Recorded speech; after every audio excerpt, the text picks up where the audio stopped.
Welcome to SameSpitDifferentFace podcast, where my opinions is facts, and if you don't like my opinions, you can start your own podcast, and it's free. So don't forget to click the like button, the subscribe button, and turn on that notification bell. So, I am here with KYNDRA CRUMP. That's Kendra with a Y. She is brilliant. She is a comedian. She is funny. She is also from Atlanta, and in my opinion, and y'all know my opinions is facts, she's one of the next up and coming best and biggest women, not only women, let me stop, of all comedians, she's one of the best up and coming. So, Kendra, tell us a little about yourself. Hey guys, yes, my name is Kendra, spelled with a Y. So I am originally from Atlanta, south part of Atlanta, Fayetteville. I used to claim other hoods because I was ashamed where I came from. Because I was like, oh, ain't nothing going on around here. So I used to say, oh, yeah, I'm from Bankhead or Compton or Bompton, whatever I was feeling that day. But no, yes, I'm from the south side of Atlanta. I've been doing comedy for really, I got more serious into comedy when I was about, I would say 18 after graduating high school. People were like, Kendra, you are hilarious. You need your own TV show. You need to find like some type of platform. So Snapchat, when Snapchat was very popular, I just started uploading my videos on there, and surprisingly, people that I didn't know, I went to school with, I'm like, how'd you get my information? They started just following me, and at the time, I used to talk about sex all the time. Because I don't know, I was just, I guess it's dog and heat, so that's all I talked about. But after a while, that became, where it's like, okay, Kendra, this is funny, but like, you got anything else to talk about?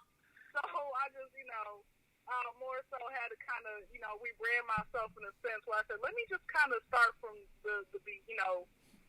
start from scratch. So I took my videos from Snapchat, and then I imported them over into Instagram, and here I am today. Okay, damn, that was decent. So, what made you ashamed of where you were from? Like, what made and then what gave you that courage to finally say, "Yeah, this is me. I am who I am." Well, what made me ashamed of where I was from was because Fayetteville, I grew up like watching a whole bunch of hood movies. So I kept, I wanted to be like Kane and O-Dog. I thought I was going to be Kane and somebody was going to be O-Dog. Like, I literally had to, I was trying to find my niche. I was like, okay, well, this is, ain't nothing going on out here in Fayetteville. Like, I don't see the cop cars. Like, I really was fascinated about that hood life. I wanted to get some street cred.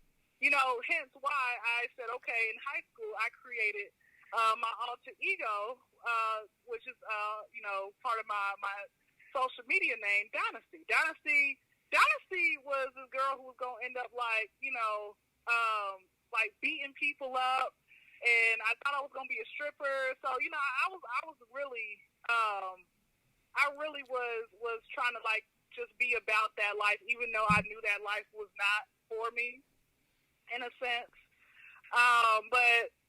And then, once I started working in the hood, I said, okay, I see why people from the hood actually like get out and they leave. So I had to just get to that point where I said, Kendra, just be you. People respect, they'll respect you more when you can just be open and honest. And you don't have to be ashamed about anything. And that's pretty much how I got to where I am now. And I'm cool. I'm okay to say, hey, I'm from, or no, you know what it was as well? When I would tell people, they say, hey, where are you from? And I'll say Atlanta, and they'll say, what parts? I'm like, oh, shoot. And I'll say Fayetteville. They say, Kendra, ain't no damn Atlanta. They said, that's not Atlanta. What zone are you from? And I'm like, oh, zone 2? Not even knowing what the hell zone 2 in Atlanta was. So I said, you know what, I can't fake it till I make it. I'm like, I'm just going to let me just be me. Right, definitely. And that's always good, man, especially when you're doing something as personal as comedy. People want to know you. They want to hear funny, but they want to know you. So, what's like next? What style of comedy do you have? If you could explain that. Like, what do you do? My style of comedy it's like a dry sense of humor type thing where, oftentimes I don't even try to, try to make jokes. I just say something and then people just like started laughing. I'm like, oh, okay, well maybe I can use that, and I'll use that same, I guess, joke, and more people will laugh. I'm like, oh, all right, cool. So it's like a dry type of sense of humor. It can be very raw at times. I often, I've told a few people this. I said, my comedy is, I give like my comedy is raw. Raw like you done had sex without a condom with a prostitute and you done got herpes. That's how, that's how raw my comedy gets, So, I just depend on how I'm feeling that day. Just depend on how I'm feeling. Right, yeah, that was raw right there.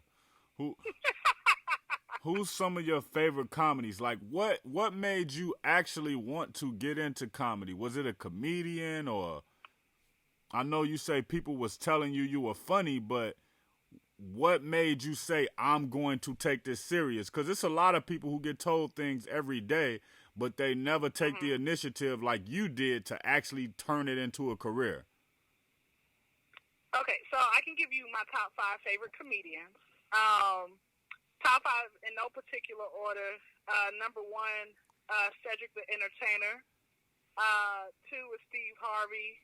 3, a lot of people sleep on this man, Arnez J.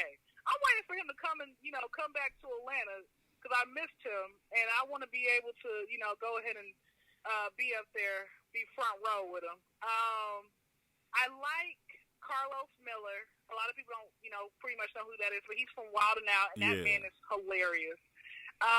The 5th one, I'm gonna say Chris Rock. Chris Rock, I love Chris Rock. But the reason, okay, so as far as what made me, really pursue it, I would say, I've always been told you have to find something that you love doing.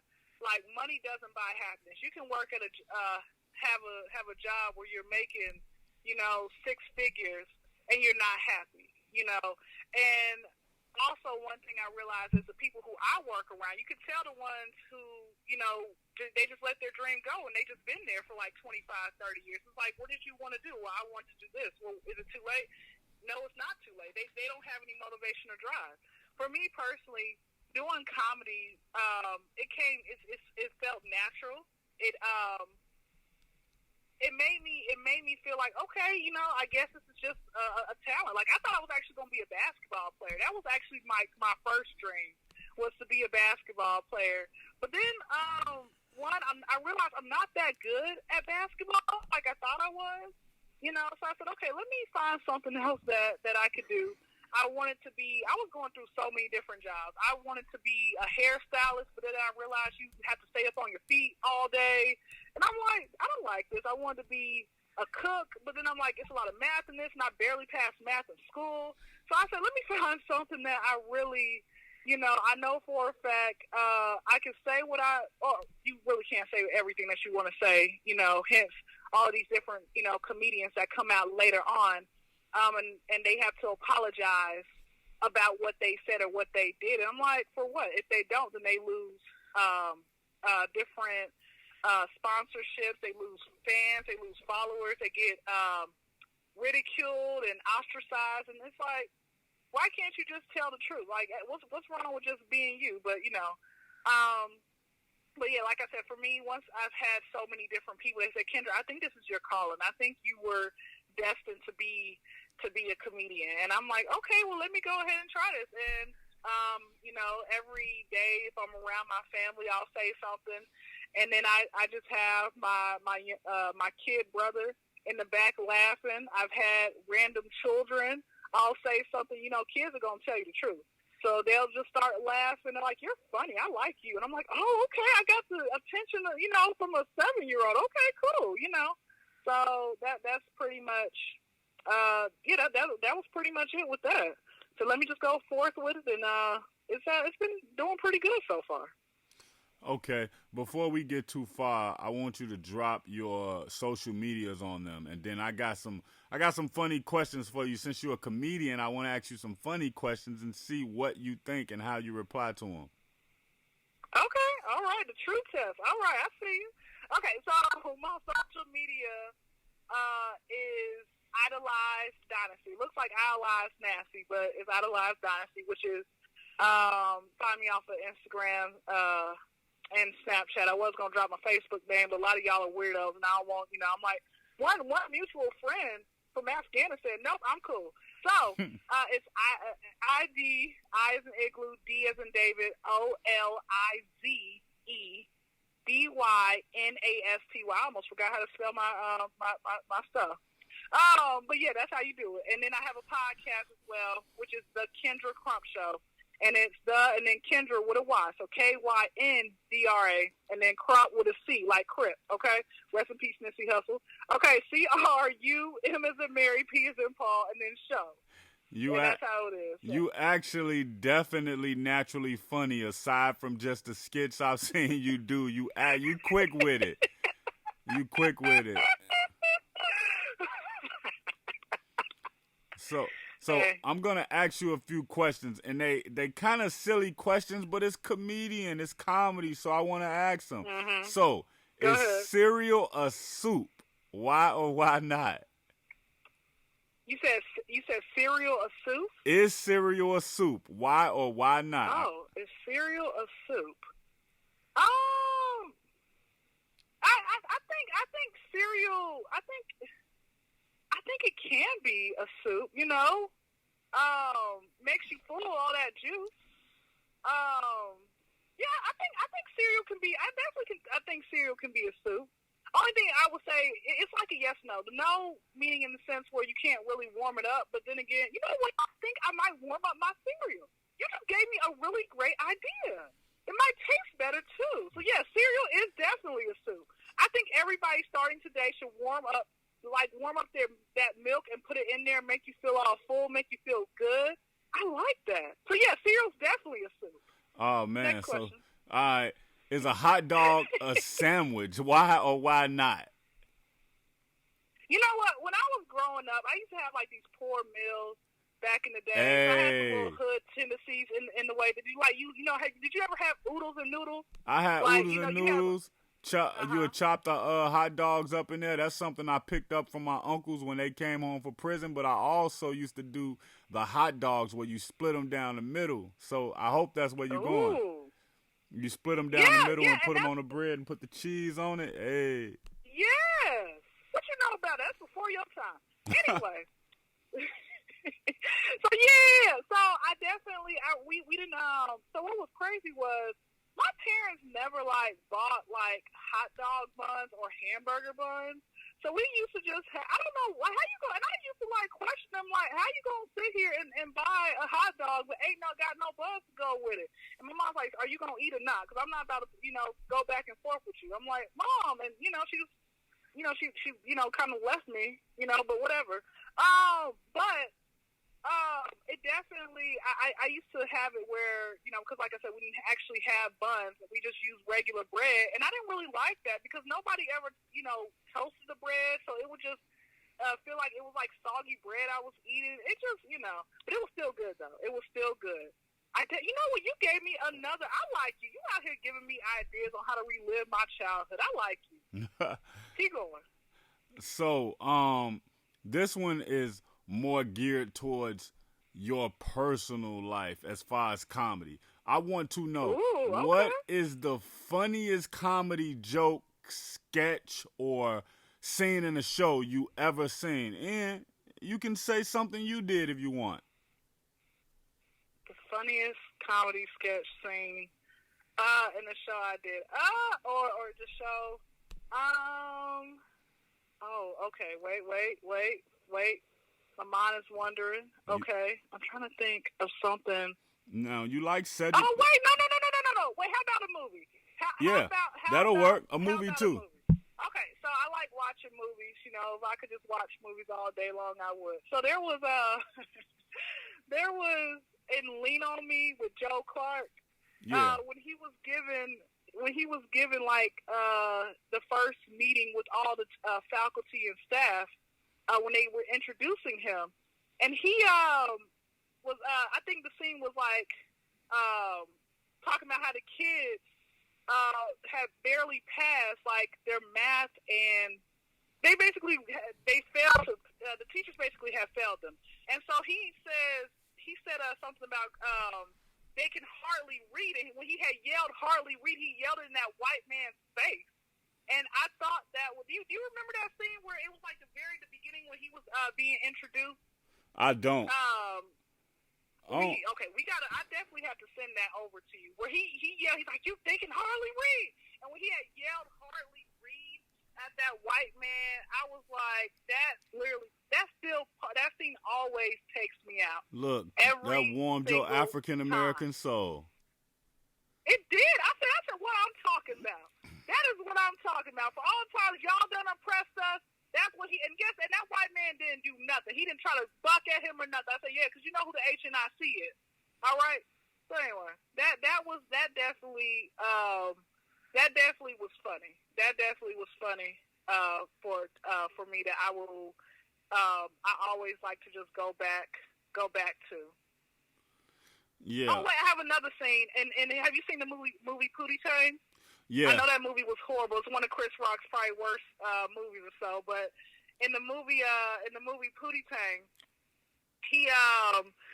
it was a scene where Pootie don't need no words. He had his record, and it's like you turn up the volume, but he's not saying nothing, but everybody's dancing to it. And every time I see somebody, I say start a tape, and they're like, "What?"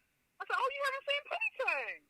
You know, so I have to get people to start watching Pootie Tang. They say, Kendra, this is the worst movie I've ever seen. I said, don't worry. It makes you laugh. Yeah. It's hilarious. I definitely don't. Speaking of Cedric Entertainer, this kind of off tilt, but do you watch his show, The Neighborhood? I love that show.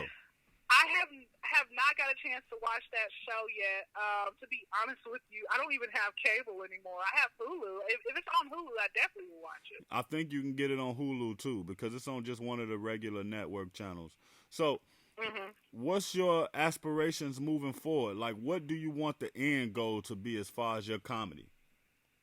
Okay, my end goal as far as my comedy, I definitely would love to be on. One day, I would like to have a Netflix special. I definitely would love to host the Oscars and the Emmys. You know, just get all dressed up just because.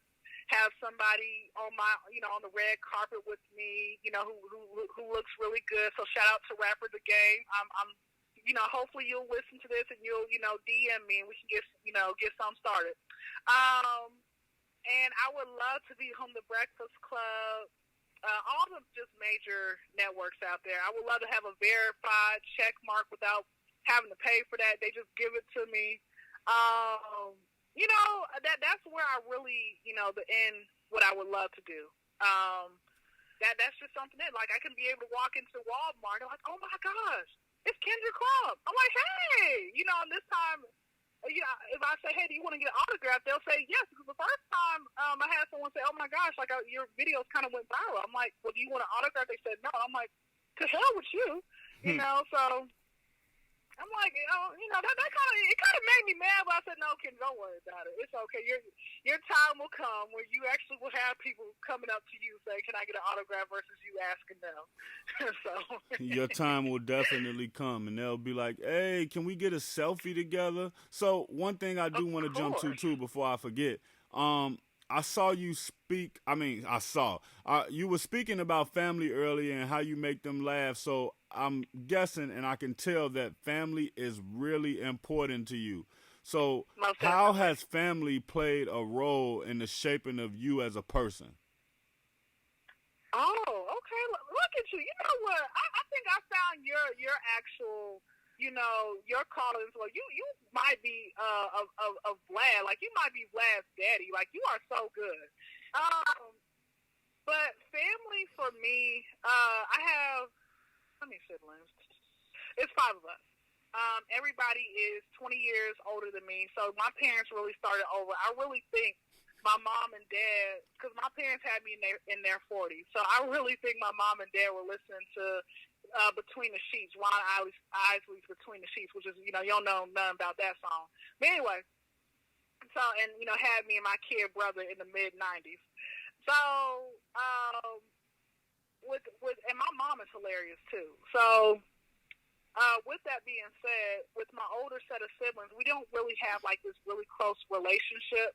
But anytime, of course, during holidays, I try to definitely, I guess, get everybody up and make them laugh. Like, just kind of tell them what's going on and make them laugh. Now, my older sister, she doesn't think I'm funny, which I realize not everybody's going to think you're funny. But, of course, my youngest brother, he's always cheering me on. My mom has laughed at a lot of my jokes. My dad, when he was living, he used to laugh at some of my jokes, and my other siblings, they kind of laugh at my jokes too. So I just, just try to, and then on top of that, I like to incorporate some of my material within my family. Like, life itself is hilarious if you really pay attention. I get my daily dose of comedy from just being around my family and or just being around people in general as well. And then on top of that, what I realize is a lot of people, you don't even have to. Sometimes friends could be known as family as well. So they could be the sister that you always wanted, stuff like that. Yeah, that is family is very important. So I'm really big on like just following your dream and sticking to it and actually putting the work in. But also, you have to say exactly what you want. So who is? Give me give me 3 comedians that you would love to work with, and we gonna put it out here in the universe. So one day you can be able to work with them. I want one man, one woman, and just somebody you would love to work with. Okay, good. Okay, cool. So let me start off with the woman first. Her name is comedian Miss Pat. I found out about her off the Breakfast Club. They brought her on last year, and this woman is hilarious. I, have subscribed to all of her different things, and I was like, I hope I meet her. She's originally from Atlanta, so I hope I can just one day meet her, and I can just work with her, and she can just give me pointers or tips, or even say, hey, Kendra, this is a joke I used yet. You can go ahead and take it. A man, I definitely want to work with Carlos Miller from Wild 'N Out. One day, even being on Wild 'N Out. Maybe not like as a cast. Maybe I can be a cast, part of the cast, or I can just be a special guest. And another last person, I really, really love, like I said, Chris Rock. It's a tie between Chris Rock or Arnez J. But I think maybe I'll go with Chris Rock. So those are the 3. Those are definitely the 3. You want to know one thing about Chris Rock? He's way better on like comedy sketches, and I mean not comedy sketches. He's way better on movies and TV shows, like writing and acting, than he is on stage. But let me tell you one thing that's so funny to me, right? I think that might be true. I think that might be true. This is why Chris Rock is funny when he on stage. And this is probably a pause moment, right? But I was watching his comedy when he was in Johannesburg, right? Where he had on the black leather. And I was like, he is literally so ugly. Like the faces he make, you have to laugh at him.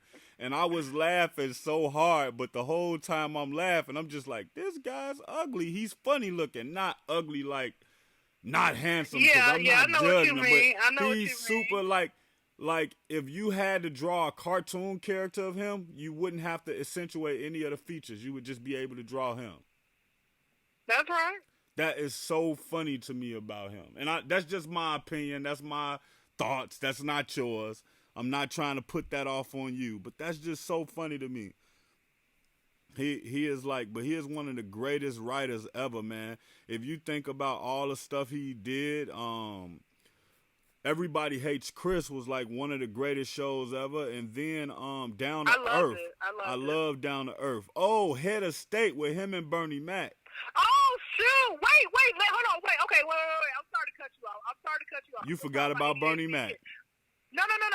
That's not what I was gonna say. You just brought up a good. That's one of my favorite movies. My ADHD kicks in sometimes. You asked me earlier, so I want to change the answer. Can I change? Like, you know how you can just go back in school? You used to have a pencil. You just used to erase something when something better came up. Yeah. So you asked me. You said, give me a funny like scene or funny moment within yourself or whatever, a movie or TV show. Now, you mentioned Head of State. So let me say something to Head of State. When Chris Rock, when he was running for president, for presidency, he was in Chicago, and he was giving his speech, and he had said, he's like something about it's the school's fault. He says, I asked my niece the other day, what's 4 plus 4? She said 44, and a man in the crowd yelled, it is. That part, I lost it. I said, it's damn fool. Hey, that movie was so funny. That is funny. He said, a shot in the head, get a bed. Remember? That movie is funny. Yeah, I remember that. That's funny. And then when him and Bernie Mac first saw each other, like he running for president and Bernie Mac just slapped him and they started slapping each other and fighting. Yes. I'm like, this is so. Then every time he saw Robin Givens, she'll start chasing behind the bus. He didn't want her no more. And she got hit. Yeah, that was a very, very amazing movie. But before we close out, let me get your social medias again, and don't forget to tell them about your podcast again. Oh yeah, okay, most definitely. Social media. Snapchat, Instagram, Idolize Dynasty. So that's IDOLIZEDYNASTY. My podcast, the KYNDRA CRUMP Show. So the KYNDRA spelled with a Y. So KYNDRA show. That's available on all platforms. And yeah, I think that's pretty much it. I have a co-host on who's about as equally. Actually, he's funnier than me. Co-host on there, and we, try to put out something new. And the podcast is like about 20 to 30 minutes long, depending on what we're talking about. And you're gonna just be like dying laughing. You could probably sit back, roll you up some of that sticky icky in my Snoop Dogg voice, and just ride to it. You're gonna be like, these people are fools.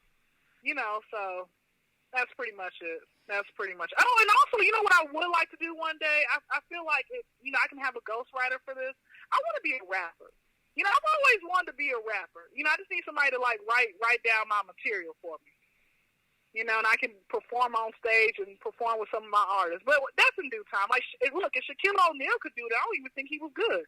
If Shaquille O'Neal could do it, I could definitely do it. Look, your inspiration should be Lil Duval, man. Oh, yeah, I forgot about it. How could I forget about Duval? Of course. But I'm telling you, I want to be what they call an entrepreneur. I like to write as well. So I'm going to put this book out eventually. But I do want to be a rapper, have that one-hit wonder song like Mark Wahlberg, a.k.a. Marky Mark. I think that was his name. Yeah. Back in the 90s. I want to, I think Allen Iverson had decided to do a rap. He did an album, actually. Was it good? I didn't listen to his album because obviously he's Allen Iverson. I'm not going to him for rap, but he did do a commercial with Jada Kiss when he dropped his A6, and those was cold. I used to have every pair of Allen Iversons when I was little. I think I started playing ball because of Allen Iverson. I think it was him and Ray Allen. So so we don't have to play then, so I can drag you. I'm Allen Iverson on the court, just to let you know. Nah, not gonna happen. We can film that. I'm like probably 1,000,000 times better than you. We gonna see. Hey man, we gonna see you lose. I'm not gonna lie to you. I'm not gonna take it easy on you at all. No mercy, no surrender, no retreat. Nope, it's over with.